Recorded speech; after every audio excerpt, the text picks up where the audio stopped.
twin brothers married to the same woman and raised their children in secret. In 1872, Chicago, this wasn't just a scandal, it was a crime that could destroy everything. Eleanor thought she could keep the impossible truth buried forever. She was wrong. Every morning, Eleanor kisses one husband goodbye as he leaves for work. Every evening, she welcomes home what appears to be the same man, but it's actually his identical twin brother. For 20 years, Thomas and William took turns being her husband, sharing a life, sharing children, sharing a woman who loved them both. The children never knew, the neighbors never suspected, even the brothers barely spoke to each other about their twisted arrangement. But secrets this dark have a way of clawing to the surface. When William suddenly returns to Chicago after years of mysterious absence, the carefully constructed lie begins to crumble. Eleanor's health starts failing under the crushing weight of deception. The children begin asking questions she can't answer, and Thomas, poor, trusting Thomas, finally starts noticing the subtle differences he'd ignored for decades. What started as an impossible love triangle becomes a nightmare of betrayal, guilt, and desperate choices.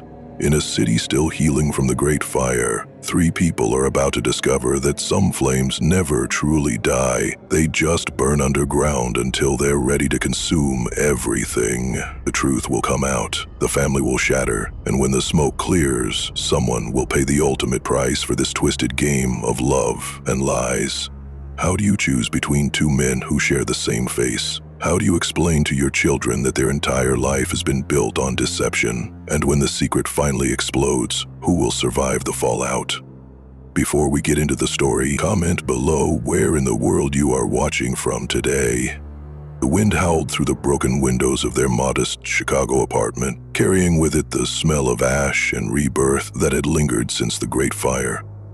Eleanor sat in her worn velvet chair, her fingers unconsciously turning the simple gold wedding band that had become both her blessing and her curse. The ring caught the lamplight, casting shadows that seemed to dance with the same restless energy that plagued her nights. Thomas sat across from her, reading yesterday's Tribune with the deliberate focus of a man avoiding conversation. His weathered hands gripped the paper tighter than necessary, and Eleanor noticed the slight tremor that had developed since his accident years ago. The walking cane leaning against his chair served as a constant reminder of that terrible day. The day that had changed everything. The day that had led to this impossible life they now lived. Outside, Chicago was rebuilding itself brick by brick. But inside their home, Eleanor felt as though she was slowly crumbling. The weight of her secret pressed down on her chest like a physical thing, making each breath a conscious effort. She watched Thomas's familiar profile and felt the familiar stab of guilt. He trusted her completely, loved her with the steady devotion of a man who believed his world was exactly what it appeared to be. But appearances, Eleanor had learned, could be the cruelest lies of all. The children were asleep upstairs. Sarah, her youngest, probably dreaming of the dolls she made from scraps of fabric, and the older ones lost in whatever dreams occupied the minds of those who had never known the terrible complexity of adult secrets. They saw their father come home each evening, kissed him goodnight, and never questioned why sometimes his laugh sounded different, why his stories changed, why his hands held them with varying degrees of tenderness. How could they know that the man who tucked them in was not always the same man who had kissed them goodbye that morning? The memory took her back to a simpler time, when Chicago was just a distant dream and the world seemed full of endless possibilities. She had been 22, living in her father's farmhouse in the countryside outside Aurora, when the Morrison twins had come to work the harvest. Thomas and William had arrived on the same dusty wagon, identical in every way that mattered, and different in all the ways that didn't. Eleanor still kept the pressed violet from that first summer, dried between the pages of her Bible, a reminder of the innocence that had started it all. Thomas had picked it for her during their first walk together, his calloused farmer's hands surprisingly gentle as he tucked it behind her ear. But it was William who had shown her how to preserve it, who had understood without words that some moments deserved to last forever. They had courted her together, though neither brother acknowledged it directly. Sunday afternoons found her walking with Thomas through the wheat fields, his steady presence both comforting and thrilling. But Tuesday evenings belonged to William, who would read to her from books of poetry and speak of traveling to distant cities where a man might become anything he chose to be. Eleanor had never intended to fall in love with both of them.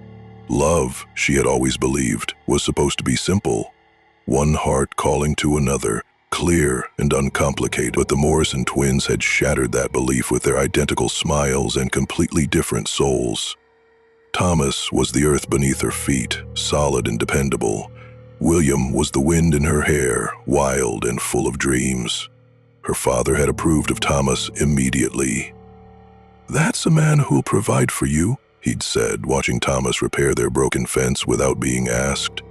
Steady as the sunrise, that one, but her mother had noticed how Eleanor's eyes followed William. "Be careful, child," she'd whispered one evening as they prepared supper. "Some men are meant for loving and others are meant for marrying. The wise woman knows the difference." Eleanor had thought herself wise enough to choose. She had chosen Thomas, accepting his proposal on a crisp October evening beneath the harvest moon. But wisdom, she was learning, was no match for a heart that refused to be divided neatly in half. The daily deception had become as natural as breathing, yet it exhausted her more with each passing year. Every morning brought the same careful choreography of lies. Eleanor would prepare breakfast for Thomas, kiss him goodbye as he left for his job at the lumber mill, and spend her day in the delicate balance of managing a household while her heart counted the hours until evening. But which evening, which husband would return to her? The walking cane Thomas now used served as more than just support for his damaged leg. It had become Eleanor's signal. When she heard its distinctive tap on the front steps, she knew to expect the gentle, steady presence of the husband who believed their life was exactly what it appeared to be. When the steps were silent, when the door opened without that telltale sound, she prepared herself for William. Thomas had grown suspicious lately, his eyes lingering on her face with questions he didn't quite know how to ask. At breakfast that morning, he had mentioned something strange. "Funny thing happened yesterday," he'd said, buttering his bread with careful precision. "Henderson at the mill swore he saw me walking past the church around noon. Said I was dressed different, walking different. But I was at work all day, Eleanor, never left the mill grounds." Eleanor's coffee had grown cold in her hands. "Henderson's getting old, Thomas. His eyes aren't what they used to be, maybe." Thomas had studied her face with the intensity of a man trying to solve a puzzle. But he was so certain. Said I looked right at him and didn't wave back. "You know that's not like me." The lie had come easily, too easily. "Perhaps he saw someone who resembled you. Chicago's full of strangers these days." But Eleanor could see the seed of doubt taking root in Thomas's mind, and it terrified her. For 20 years, she had managed to keep her impossible secret through careful timing and detailed planning. The brothers worked different shifts, lived in different neighborhoods when apart, and maintained entirely separate lives except for the one they shared through her.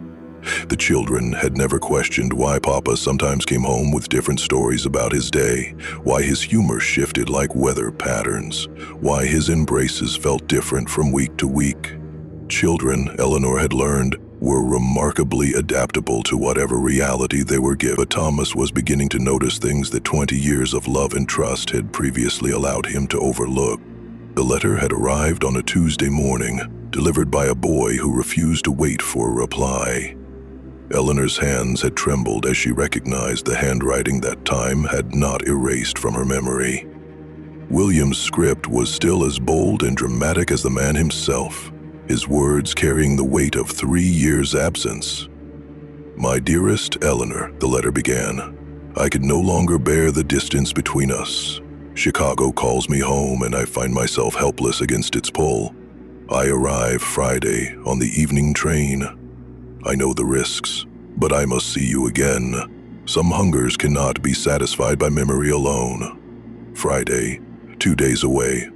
Eleanor had hidden the letter in the place she kept all of William's correspondence, between the pages of her recipe book, in the section devoted to desserts she never made. It seemed fitting somehow, these sweet words hidden among ingredients for confections that existed only in possibility.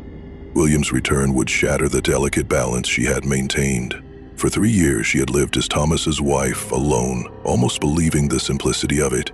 The children had grown accustomed to their father's unchanging presence, had stopped asking why Papa no longer told those wild stories about distant places or sang the half-remembered songs from his traveling days. But Eleanor had never stopped missing William. She missed his restless energy, the way he could transform an ordinary evening into an adventure simply by describing the patterns he saw in the wallpaper. She missed how he made her feel like a character in one of those novels he loved to read, full of passion and possibility. The house had felt smaller without him, somehow less alive.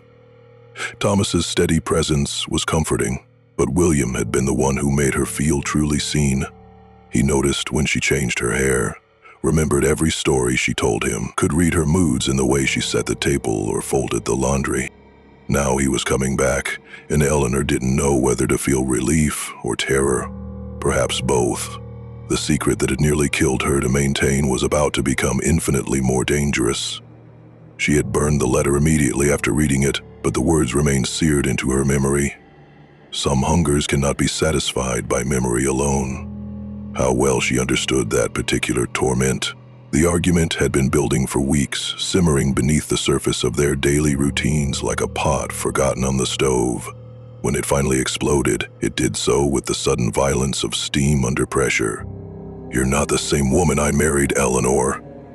Thomas's voice carried a pain that cut deeper than anger. "There's something in your eyes, some distance that wasn't there before. When I touch you, it's like you're thinking of someone else." If only he knew how close to the truth he had stumbled. Eleanor stood at the window, her back to him, watching snow fall on the Chicago streets. Each flake seemed to carry the weight of her deceptions, building into drifts that would eventually bury them all. "I don't know what you want me to say, Thomas. I want you to tell me the truth." His walking cane tapped against the floor as he moved closer to her.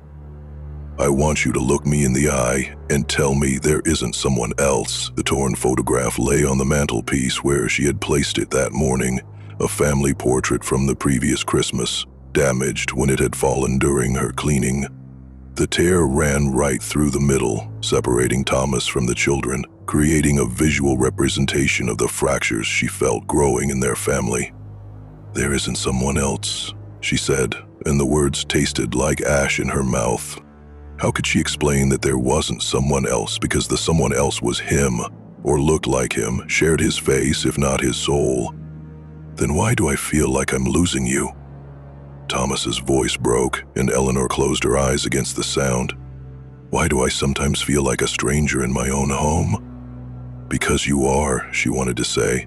"Because half the time, the man living this life with me isn't you at all. Because I've built our marriage on a foundation of lies so complex that I've lost track of what's real anymore." Instead, she turned to face him, arranging her features into an expression of wounded innocence. "You're imagining things, Thomas. The stress of your work, the pain from your leg, it's making you see problems that don't exist." But even as she spoke the words, Eleanor could see that her husband was no longer a man who could be easily convinced. Sarah had always been the most perceptive of her children, possessed of an unsettling ability to see straight through the careful facades adults constructed. At 9 years old, she noticed things that escaped the attention of her older siblings. The way Mama's smile sometimes didn't reach her eyes, how Papa's voice changed pitch on certain days, why the house felt different during some weeks than others. The school report she brought home had begun to reflect the tension she sensed but couldn't name. "Sarah seems distracted lately," her teacher had written. "She has difficulty concentrating on her lessons and often stares out the window as if expecting something to happen." Eleanor had read these assessments with growing dread, recognizing in her daughter the same restless anxiety that plagued her own days. That morning, Sarah had cornered her mother in the kitchen with questions that sent ice through Eleanor's veins. "Mama, why does Papa smell different on Tuesdays?" Eleanor's hands had stilled on the bread dough she was kneading. "What do you mean, sweetheart?" "Sometimes he smells like sawdust and sweat, like when he comes home from the mill. But other times he smells like outside, like wind and rain and faraway places." Sarah's young face was serious, her eyes too knowing for a child her age. "And his hands feel different when he tucks me in." Sometimes they're rough and scratched up, but other times they're soft, like he hasn't been working with them. Eleanor had forced herself to laugh, the sound brittle and false in the quiet kitchen. You have such an imagination, Sarah. Papa works hard at the mill every day. Sometimes he's just more tired than others. But Sarah had continued studying her mother's face with the intensity of someone much older. Do you think Papa has a brother we don't know about? The bread dough had stuck to Eleanor's suddenly sweating palms. What would make you ask such a thing? I heard Mrs. Henderson talking to Mrs. Miller at church. She said she saw Papa in 2 different places at the same time last week. Mrs. Miller said that was impossible, but Mrs. Henderson seemed real sure about it. Eleanor's world had tilted sideways. The careful walls she had built around their secret were beginning to crack, and her 9-year-old daughter was the one pointing out the fissures. The hospital records had yellowed with age, but Eleanor could still read every word of the doctor's assessment from that terrible autumn day 23 years ago. Patient suffered severe trauma to left leg and spine, the crisp medical script recorded. Patient recorded the uncertain permanent disability, likely. Patient expressed concern about ability to provide for family. That was the day her carefully ordered world had shattered into pieces. She could never quite fit back together. Thomas had been helping raise a barn for the widow Hutchins when the beam fell. Eleanor still remembered the sound, like thunder, but wrong somehow, followed by screams that seemed to go on forever. She had run the half-mile from her father's house, her skirts tangling around her legs, arriving to find Thomas pinned beneath timber that had taken 6 men to lift. The months that followed had been the longest of her life. Thomas had lain in their bed, his body healing, but his spirit broken by pain and the knowledge that he might never work again. He had tried to release her from their engagement, speaking through gritted teeth about his unworthiness, his inability to provide the life she deserved. I won't make you marry a cripple, Eleanor. You're young and beautiful, and you deserve better than a broken man. But it was William who had whispered the solution in her ear during one of their long walks while Thomas recovered. William, who had always loved her quietly, desperately, from the shadowed edges of his brother's courtship. Marry him, William had said, his voice rough with emotion. Marry Thomas and give him the happiness he needs to heal. But don't forget that I love you too. Don't forget that there's room in this world for more than one kind of devotion. The arrangement had seemed impossible then, something born of desperation and unconventional love. Thomas would be her husband in name and heart, the father of her children, the man who would provide the stability and respectability she needed. But William would be her secret, her passion, her dreams, her escape from the ordinary world. Neither brother had ever fully agreed to the arrangement. It had simply evolved, shaped by need and circumstance and a love too complicated for any conventional framework to contain. The abandoned church on the outskirts of the city had become their sanctuary, a place where Eleanor and William could exist together without the weight of deception crushing them both. It had been damaged in the Great Fire but never rebuilt, its burned walls creating a skeletal frame that somehow seemed perfect for their relationship, beautiful in its destruction, haunting in its incompleteness. William was already waiting when Eleanor arrived, his familiar silhouette framed against the broken altar. 3 years had changed him. His face was leaner, marked by weather and whatever hardships had filled his self-imposed exile, but his eyes held the same intensity that had always been able to see straight through to her soul. You came, he said, and his voice carried a relief so profound it made Eleanor's chest ache. I had to. Your letter. William, you can't just appear after 3 years and expect everything to be the same. Isn't it? He moved closer and Eleanor caught the scent Sarah had noticed. Wind and rain and faraway places. Isn't it exactly the same? You still love us both. Thomas still doesn't know. The children still call me Papa when I'm brave enough to come home. Eleanor pulled Thomas's latest letter from her coat pocket, the paper already worn from her nervous handling. He's becoming suspicious. He asks questions I can't answer, and the children, Sarah especially, they notice things. William read the letter by the dying afternoon light filtering through the ruined windows. Thomas had written it the night before, his careful script filled with hurt and confusion. My beloved wife seems like a stranger to me lately. I watch her face when she thinks I'm not looking. and I see a sadness there that I cannot understand or heal. If I have done something to displease her, I wish she would tell me. If there is something troubling her heart, I long to share that burden. I fear I am losing the woman I love, and I do not know how to fight an enemy I cannot see."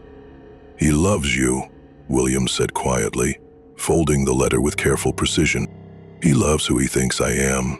He loves the woman who exists when you're not here." "And who do you love? Eleanor? Really?" It was the question she had been avoiding for 23 years, the one that had no answer, that wouldn't destroy someone she cared about. Eleanor's reflection in the bedroom mirror showed a woman aging faster than her years warranted. The small brown bottle on her nightstand contained laudanum, prescribed by Dr. Matthews for her nerve, but the medicine barely touched the exhaustion that had settled into her bones like winter cold. The stress of maintaining her impossible secret had begun manifesting in physical ways. Headaches that lasted for days, trembling hands, a persistent cough that left her breathless. Thomas hovered around her with increasing anxiety, bringing her tea she couldn't taste, and speaking in the careful tones reserved for the fragile. "Perhaps you should stay in bed today, my dear. You look pale." "I'm fine," Eleanor insisted, though standing made her head swim. "The children need their breakfast, and there's washing to be done." But she wasn't fine, and they both knew it. The medicine bottle seemed to mock her with its promise of temporary relief from a problem that had no medical cure. How do you treat a broken heart that's been split between two loves for over 2 decades? How do you heal a soul that's been slowly dying from the weight of its own deceptions? William's return had accelerated her decline. Seeing him again, touching his hand in their ruined church, had reminded her body of everything it had been forced to forget during his absence. The careful equilibrium she had maintained while living as Thomas's wife alone had been shattered by the simple fact of William's presence in the world again. She found herself counting days like a prisoner marking time. Monday through Wednesday belonged to Thomas, steady, loving, unsuspecting Thomas, who brought her flowers from the market and read to her from the newspaper in the evenings.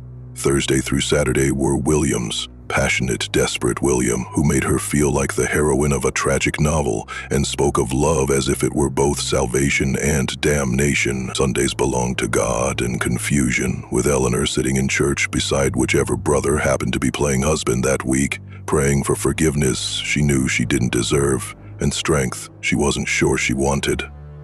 The medicine made everything soft around the edges, but it couldn't blur the fundamental impossibility of her situation. The confession came on a Tuesday evening, when Eleanor's strength finally gave out completely. She had been trying to prepare dinner when the trembling in her hands became so violent she couldn't hold the knife. Thomas found her collapsed at the kitchen table, tears streaming down her face, the half-prepared meal forgotten around her. "I can't do this anymore," she whispered, and the words seemed to echo through the small kitchen like gunshots. "Thomas, I need to tell you something that will change everything between us."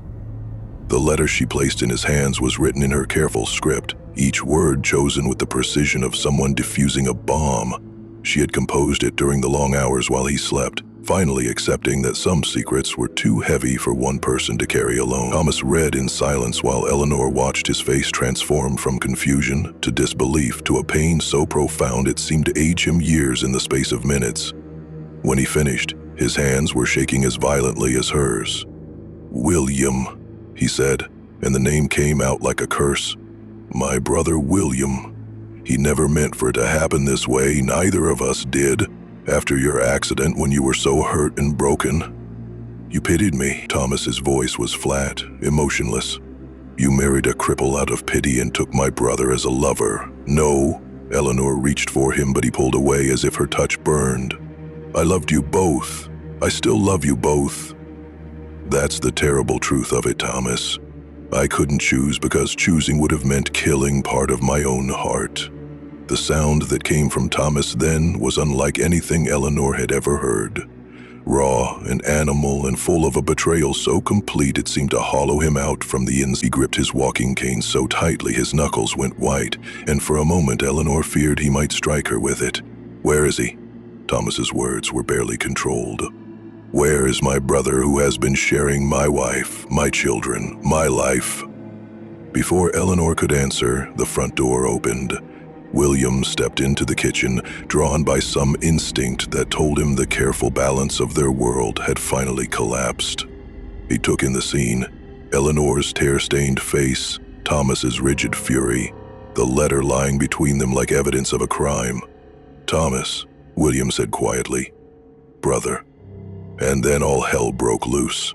The confrontation between the twins was 23 years in the making, fueled by decades of unspoken resentment, guilt, and love, twisted into something unrecognizable. They stood in Eleanor's small kitchen like mirror images of each other, identical in every physical way but separated by an emotional chasm that seemed impossible to bridge.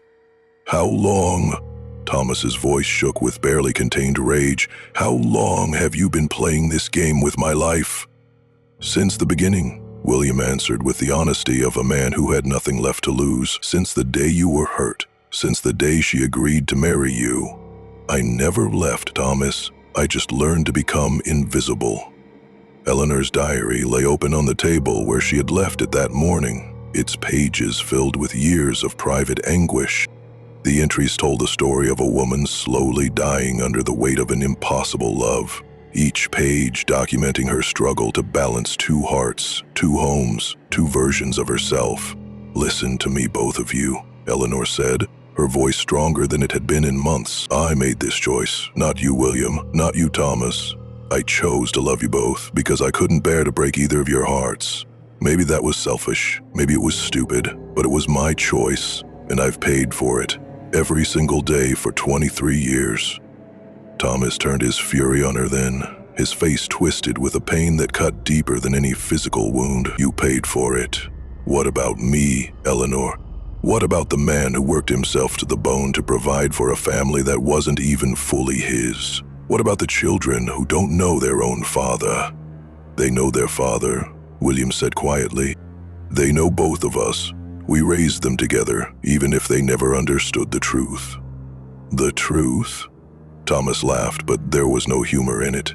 "The truth is that my wife is a liar and my brother is a thief. The truth is that everything I believed about my life has been a lie." Eleanor felt something breaking inside her chest.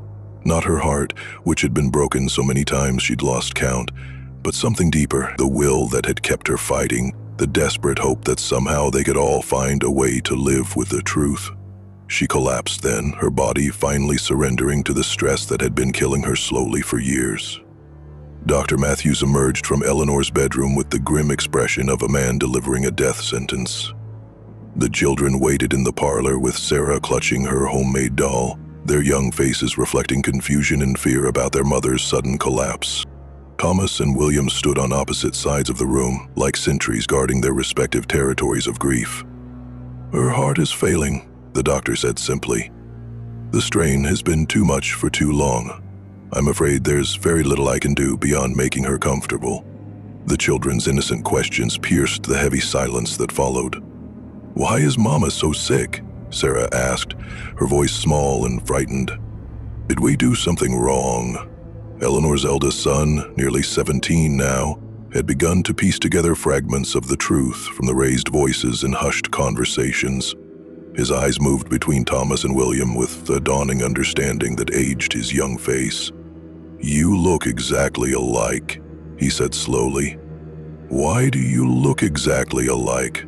The questions hung in the air like accusations, demanding answers that would shatter whatever innocence the children had left. Eleanor had always dreaded this moment, not just the revelation of her secret, but the destruction of her children's sense of safety in a world they thought they understood.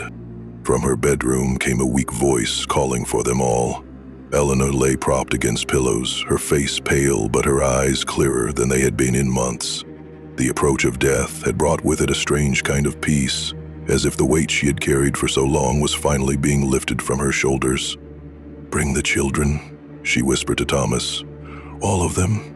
It's time they knew the truth." Sarah climbed onto the bed with the fearlessness of a child who still believed love could heal anything. "Are you going to die, Mama?" Eleanor smoothed her daughter's hair with trembling fingers. "We're all going to die someday, sweetheart. But before I do, I need to tell you a story about love and choices and the complicated ways families can be made. The story she told them was simpler than the truth, but honest enough to prepare them for what was coming. Eleanor's final words came in fragments, whispered between labored breaths as Thomas and William flanked her bedside like bookends holding together the story of her impossible life. The children had been sent downstairs with neighbors, spared the sight of their mother's final moments, but not the knowledge that their world was ending. "I never meant to hurt either of you," she breathed, her hand moving weakly between theirs. I thought love could be divided like bread, shared without anyone going hungry. I was wrong." Thomas held her left hand, the one that wore his wedding ring. William held her right, the one that had secretly worn his ring on the few occasions when they could pretend to be properly married. Both men wept without shame, their rivalry dissolved in the face of impending loss. "Forgive me," Eleanor continued, her voice growing fainter. "Forgive each other. The children. They'll need both of you to be whole." She died as the sun set over Chicago, her last breath carrying away 23 years of secrets and leaving behind only the terrible silence of truth. The death certificate would list her cause of death as heart failure, but the three people who knew her best understood that Eleanor had died of loving too much and living too long with the weight of impossible choices. The funeral arrangements revealed how thoroughly their deception had worked. Neighbors and friends came to comfort Thomas in his loss, never knowing that the grief-stricken man standing beside him was not just a mourning brother-in-law, but a widower in his own right. The minister spoke of Eleanor's devotion to her family, her strength in the face of hardship, her love for her husband and children. If only he knew, William thought as he stood in the cemetery, how many husbands and how much love had been crammed into one small life. Sarah dropped a handful of wild flowers onto her mother's coffin, and the sight of those simple blooms, so different from the pressed violet Eleanor had kept hidden in her Bible, somehow captured the tragedy of it all. Love in the end was meant to grow in sunlight, not hidden away in the dark spaces between heartbeats. The weeks following Eleanor's funeral passed in a haze of grief and awkward logistics. The children remained in the house with Thomas, but William's presence had become impossible to ignore or explain away. Neighbors began asking questions about the stranger who seemed to know the family so well, who moved through their home with the familiarity of someone who belonged there. Mrs. Henderson, the same woman whose observation had first planted seeds of suspicion in Thomas's mind, finally confronted him directly. "Thomas Morrison, I've seen that man at your house every day since Eleanor passed. He looks enough like you to be your twin brother. Is there something you're not telling us?" The scattered family belongings told their own story to anyone who cared to look closely. 2 sets of everything in some rooms, 2 combs on Eleanor's dresser, 2 different styles of work boots by the back door, 2 distinct handwriting samples in the household accounts. The physical evidence of their shared life was everywhere, no longer hidden by Eleanor's careful management. Thomas had begun sorting through Eleanor's possessions with the mechanical precision of a man trying not to think about what he was doing. He found William's letters hidden throughout the house, in her recipe book, tucked between pages of her Bible, pressed between the folds of her winter coat. Each discovery was like reopening a wound that refused to heal. The children watched their father's grief with the helpless concern of young people who couldn't understand why the man they'd always known suddenly seemed like a stranger. Thomas moved through the house like a ghost, speaking only when necessary, eating barely enough to survive. Sarah had taken to following him around, her small hand slipping into his during his worst moments. "Papa," she would say, "Mama said we have to take care of each other now." But Thomas wasn't sure he knew how to take care of anyone anymore. Eleanor had been the center around which their impossible family had orbited, and without her gravitational pull, they were all flying apart into the darkness. William slept in the barn most nights, unable to bear the weight of the house's memories, but unwilling to abandon the children entirely. Thomas's letter of apology was 12 pages long, written in the careful script of a man who understood that words might be his only chance at redemption. He had labored over it for 3 days, starting fresh each time his emotions overwhelmed his ability to write coherently. The final version lay on the kitchen table like a peace treaty waiting to be signed. "My dear children," it began, "I know that the truth about your mother and our family has left you confused and hurt. I know that the man you called Papa has revealed himself to be more complicated than you ever imagined. I cannot undo the deception that shaped your young lives, but I can try to explain the love that motivated it." The children's reactions varied as widely as their personalities. Sarah, ever the peacemaker, had climbed into Thomas's lap as he read the letter aloud and announced that she didn't care about the complicated parts. She just wanted her family to stop being sad all the time. The older children struggled more with the revelation, asking hard questions about identity, trust, and what it meant to be part of a family built on secrets. "Were we ever really yours?" his eldest son asked, the question cutting straight to the heart of Thomas's deepest fears. "Every moment," Thomas answered without hesitation. "Every scraped knee I bandaged, every bedtime story I told, every time I worried about your future, that was real. The love was real, even when everything else was complicated. But love, the children were learning, was not always enough to repair the damage caused by years of well-intentioned lies. They struggled to reconcile the father they had known with the man who had unknowingly shared their lives with his identical twin. Some embraced him with the fierce loyalty of those determined to forgive. Others pulled away, needing time and space to process the magnitude of what they had learned. Thomas accepted both reactions with the patience of a man who understood that forgiveness could not be demanded, only earned. He had lost Eleanor, but he was determined not to lose the children who remained his anchor to the world of the living. William's return ticket to Chicago lay unused on the kitchen table, a symbol of his commitment to staying and facing the consequences of their shared choices. He had come home expecting to reclaim his place in Eleanor's life, but instead had found himself a widower trying to navigate the complicated terrain of being an uncle who was also a father to children who didn't fully understand his role in their lives. The first tentative connection came through Sarah, who had inherited her mother's ability to love without reservation. She found William sitting by Eleanor's grave one evening, his shoulders shaking with silent sobs, and had simply climbed onto his lap without invitation. "Are you my papa too?" she asked with the directness of childhood. "Yes," William answered, the truth feeling strange and wonderful on his tongue. "I'm your papa too." "Then why are you crying?" "Because I miss your mama, and because I'm sorry I wasn't brave enough to be your papa in the daylight instead of hiding in the shadows." Sarah considered this with the gravity of someone much older than her years. "Mama said, love makes people do complicated things sometimes. She said we have to forgive people for being complicated because being simple isn't always possible." Eleanor's wisdom, filtered through the innocent understanding of a 9-year-old, somehow made more sense than all the theological and philosophical frameworks William had used to justify their situation over the years. Love was complicated. People were complicated. Forgiveness was necessary not because people deserved it, but because carrying resentment was too heavy a burden for anyone to bear indefinitely. The older children took longer to warm to him, but William was patient. He had learned patience during his 3 years of self-imposed exile, had discovered that some things could only be healed with time and consistent presence. He began appearing at meals, helping with homework, reading bedtime stories to whoever would let him. Slowly, carefully, he began building relationships based on truth instead of deception. It was harder than the stolen moments he had shared with them before, but it was also more real.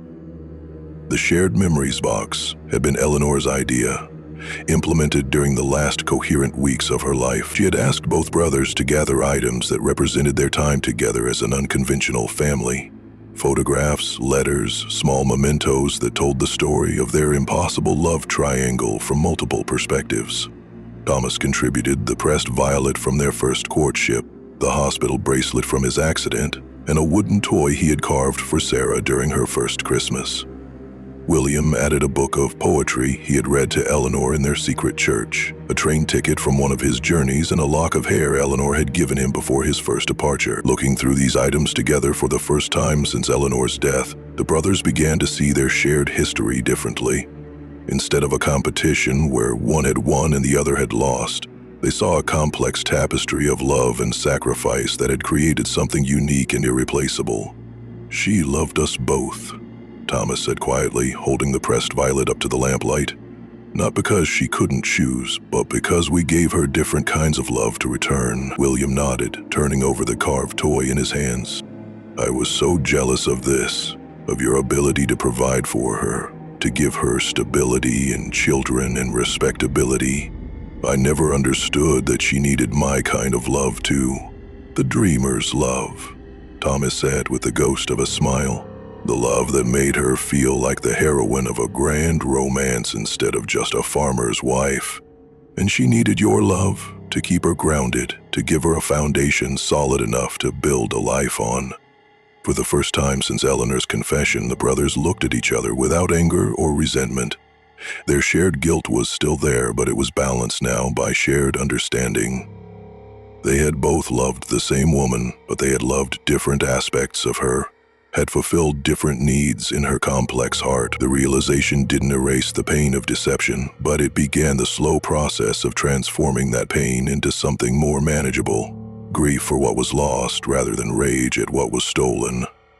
The final family confrontation took place in Eleanor's parlor on a cold January evening, with snow falling outside the windows like benediction. Sarah had been the one to call the meeting, her 9-year-old wisdom somehow understanding that they needed to speak all their truths aloud before they could begin to heal. She had taken notes during their conversation in her careful child's handwriting, creating a record that would become one of their most treasured family documents. "Family meeting," she had written at the top of her paper. "January 15th, 1873, present. Papa Thomas, Papa William, everyone else." The conversation that followed was raw and honest, in the way that only comes when people have nothing left to lose. Each family member spoke their truth, their anger, their confusion, their love, their desperate hope that somehow they could salvage something beautiful from the wreckage of their lives. "I'm angry at Mama for lying," said the eldest son, his voice thick with emotion. "But I'm also grateful that she loved us enough to try to give us everything, even when it was impossible." "I don't understand why adults make everything so complicated," added the middle daughter. "But I love both of you, and I don't want to have to choose." The younger children echoed these sentiments, their acceptance coming more easily than their older siblings. They had lived their entire lives in the reality of having two fathers, even if they hadn't understood it. The revelation changed the framework, but not the fundamental truth of their relationships. Thomas and William spoke last, their words careful and measured after months of processing their shared grief and guilt. "I can't forgive the deception," Thomas said, "but I can forgive the love that motivated it. And I can't imagine raising these children without you, William. They're as much yours as they are mine." "I know I don't deserve forgiveness," William replied, "but I'm grateful for the chance to try to earn it." Sarah looked up from her notes with the satisfaction of someone who had successfully navigated a complex negotiation. "So we're still a family? Just a different kind of family?" "Yes," both brothers said simultaneously, and for the first time in months the house felt like home again. Healing came slowly, in small daily actions that rebuilt trust, one conversation at a time. The brothers established new routines that acknowledged their shared parenthood openly for the first time. Thomas would help the children with their morning preparations while William prepared breakfast. William would walk them to school, while Thomas began his workday. They alternated evening responsibilities, no longer hiding their dual presence, but explaining it simply to neighbors and friends as brothers sharing the burden of raising orphaned children. The children adapted to their new reality with a resilience that had allowed them to unconsciously accept their unusual upbringing all along. They began referring to Papa Thomas and Papa William without embarrassment, understanding that their family might be unconventional but was no less loving for its complexity. Thomas discovered that sharing the practical responsibilities of parenthood openly was far less exhausting than the emotional labor of maintaining Eleanor's secret had been. He slept better at night knowing that William was helping to watch over the children, that he wasn't carrying the full weight of their care alone. William, meanwhile, learned the joy of being a father in the daylight instead of the shadows. He could attend school events, meet with teachers, celebrate birthdays, without the constant fear of discovery. The children's love, freely given now that the truth was known. Healed wounds in his heart he hadn't even realized were still bleeding. They created new healing rituals together. Sunday visits to Eleanor's grave, where each family member could speak privately with her memory. Weekly family dinners, where anyone could share their struggles without judgment. Bedtime stories that honored both the mother they had lost and the complicated love that had created their family. The house began to feel lighter, as if Eleanor's spirit was finally at peace, knowing that her desperate attempt to love completely had ultimately brought healing rather than destruction. The burden she had carried alone was now shared among all of them, making it manageable for the first time in 23 years. The brothers stood together at Eleanor's graveside on the first anniversary of her death. Their identical silhouettes merged into one shadow in the setting sun. The simple granite marker bore both their names, beloved wife of Thomas and William Morrison, a final acknowledgement of the truth she had died protecting. Eleanor's grave had become their place of reconciliation, where they could speak honestly about their shared love and loss without the children overhearing. It was here that Thomas had finally admitted his relief at no longer carrying the burden of Eleanor's secret alone. It was here that William had confessed his gratitude for being allowed to love openly, even if that love had come at such a terrible cost. "I dream about her sometimes," Thomas said, placing fresh flowers on the grave. "She's always trying to explain something to me, but I can never quite understand what she's saying." "She's probably trying to apologize again," William replied with a sad smile. "You know how she was, always taking responsibility for things that were bigger than any one person's choices." They had both changed in the years since Eleanor's death. Thomas moved with less pain, his injured leg seemingly stronger now that he no longer carried the weight of unknowing betrayal. William had grown more solid somehow, less restless, as if finally being allowed to exist openly had given him the stability he had always lacked. The children were healing too, each at their own pace. Sarah had appointed herself the family historian, carefully documenting their new traditions and recording stories about their mother for future generations. The older children had begun to understand that love sometimes required impossible choices, and that forgiveness was not about forgetting, but about choosing to move forward together. Standing at Eleanor's grave, the brothers could feel her presence not as a ghost haunting them, but as a blessing on their efforts to transform their shared pain into something resembling peace.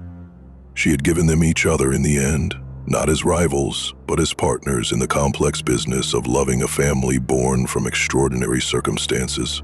5 years had passed since Eleanor's death, and the Morrison family had found its new foundation. The house on Elm Street no longer felt like a place where secrets festered in the shadows, but like a home where unconventional love had learned to thrive in the light.